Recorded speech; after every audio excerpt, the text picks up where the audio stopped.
The internet has a lot of great information.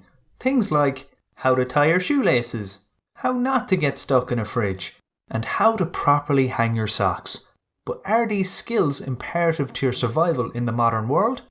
Yes, but I'm here to elaborate on something which is also as, if not more important. The ability to waffle. You're going to encounter countless random scenarios for reasons beyond your understanding and control. And often, you're going to have to improvise to get through or out of those situations.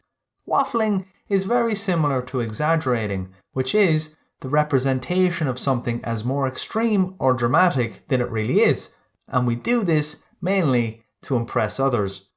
To better shed light on how to waffle, let's look at an example.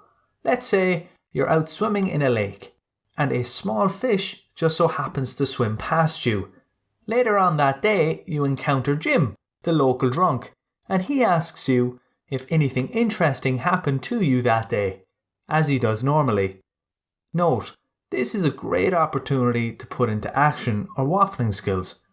When telling our story, instead of a fish, let's chance our arm and say we encountered a shark. Instead of a lake, we're going to say we were swimming in the sea, and instead of swimming past you, the quote-unquote shark was swimming towards you.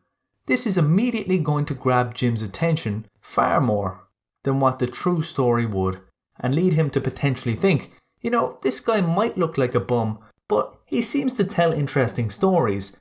That, or he thinks you're talking completely out of your ass, which isn't fully the case, because the foundation of our story is true, which means there is a higher chance that Jim would believe your BS. Somewhat. So you're only, mostly, talking out of your butt. This highlights perfectly the key to maximising your chances of success with bullshitting. And that is, there has to be some element of truth to your exaggerated tale. Otherwise, the chances of passing other people's bullshit radar is very, very slim. Because people tend to ask questions, and the more waffle you spew, the harder it is to ensure continuity in your story as you go more in depth.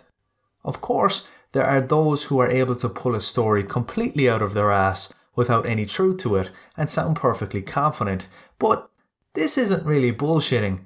That's more along the lines of being a straight up psycho.